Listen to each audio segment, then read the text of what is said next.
Hello guys, welcome back another video. Today in this video we will talk how to cancel your Pruvit membership or subscription, or you can say SmartShip. Okay, so basically you can cancel your SmartShip very easily at Pruvit. First of all, what you have to do, you need to visit on this link, the https cloud.justpruvit.com. I will provide you this link in our video description box.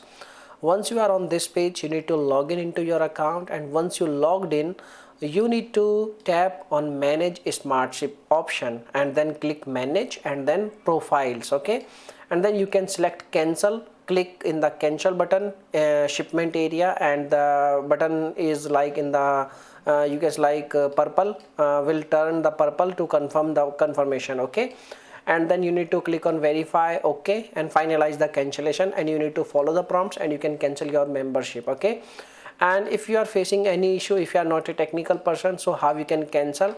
So basically cancellation is also very easy. You just need to simply type on any browser like how to cancel Pruvit membership, and it will open a new result like close your customer account, and this kind of link you will get. This is the official link, and once you select this link, like you can select Pruvit now. This is the official website also, and once you are on this page, you need to click on submit a request, and once you click on submit a request, it will pop up a new kind of window.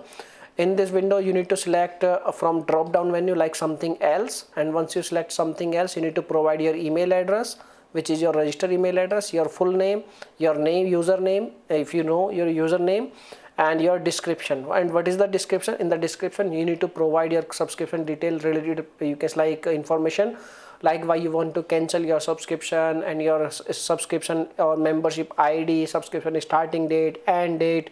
You need to provide each and everything, and you need to ask a proof of cancellation. When this email is complete, you need to copy this email and you need to paste this email in description box, and you need to submit this ticket. And once they receive your ticket, they will contact you and they will guide you like your subscription is processed, subscription cancellation is processed or not. Until you don't get any kind of proof of cancellation, you should keep in touch with their customer support. Okay, now if you have any other questions, you can make a comment. I will reply you very soon, and thanks for watching this video. Bye bye, take care.